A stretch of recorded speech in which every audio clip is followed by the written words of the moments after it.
Jennie Gilliland. I'm the Clinical Director of Infusion Services at Fox Chase Cancer Center.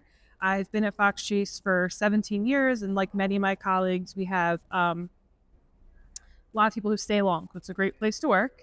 And the 4-day work week really came out of an idea from our Chief Nursing Officer, Liza Rodriguez. She was relatively new in 2020, and one afternoon got all the nurse leaders together with also the chief nurse executive, and presented this idea that, I'm giving you the opportunity to work a 4-day work week. I think it's a great progressive thing for work-life balance, and you see it more commonly in the business setting. Anything articles I've ever researched on it has been from the business world. And we were all kind of stunned. We didn't say much. We were shocked. That never even occurred to me, a 4-day work week as a nursing leader, and never even thought that was a possibility. And she really just said, no rules, your salary, you just make sure that your staff know you're around, you're visible, your work is getting done. And if it's something that you don't want to do, you don't have to.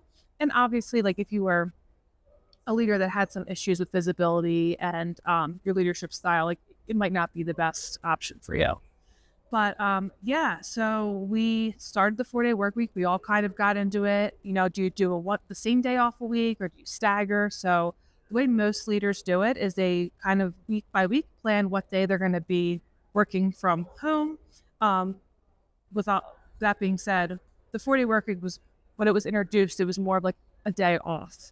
And that's fine. And there's many times where I am off on the day where I do a 4-day work week, but you have to be available. So you have to be on your email. If something happens, if the Joint Commission shows up, that's happened, and I've had to come to work. So the 4-day work week, it's almost, if you can't be available, you should really take a vacation day or a personal day. And I think, we saw in our results 15, 18 months out, people were happier with their work-life balance. They didn't feel guilty not being there. They trusted that their unit could run without them, which I thought was very interesting. In the beginning of the study, people felt like they had to be there all the time. But I think a good leader means that your team can function without you, that you empower them to make good decisions, and that you trust them, and that makes them feel like, okay, I have autonomy, and my leader trusts me. But the biggest takeaway for me was being able to recruit nurse leaders moving forward. I think today, in this generation and time, millennials, Gen Z, they want flexibility, and nursing at its core is a flexible job. There's people that I've worked all different types of shifts, 12s, 10s, 5/8s. There's nurses that go part-time, and going into leadership is a big commitment. Oftentimes people shy away from it because of the having to be at work 5 days a week. They don't want to do that.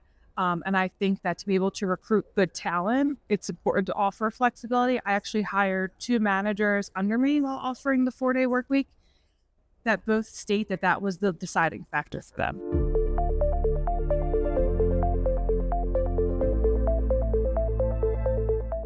It's a hard job to be a nurse leader.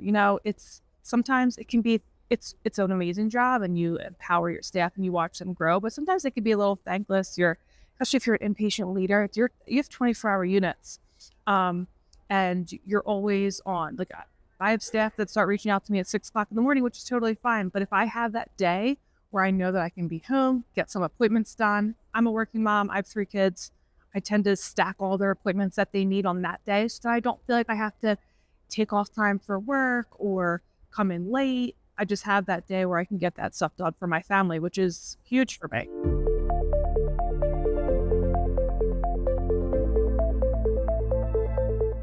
It actually makes me more efficient at my job, because then I have a day dedicated where I'm getting all my personal stuff done. And I know that in order to do that, I have to be very efficient in my day-to-day work. And there's not a lot of wasted time in my day.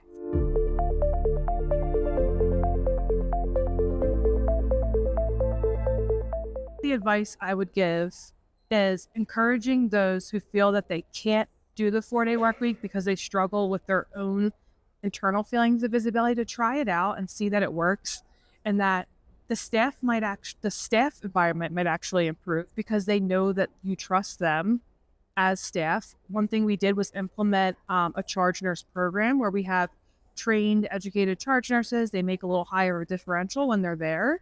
And that's really empowered a group of people who maybe down the line will consider a role in leadership.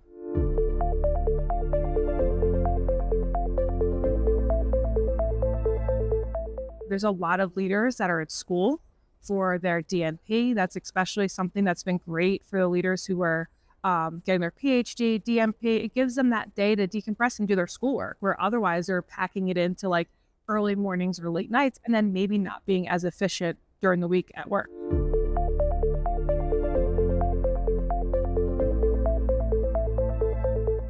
Next steps, in partnership with my chief nurse officer, we really want to do a deeper dive in this to find some statistical significance in some of the findings. I mean, we show the findings in the article based on surveys that we took with the nurse leaders, but we really want to take it a little further and prove that it works and have more meaningful results.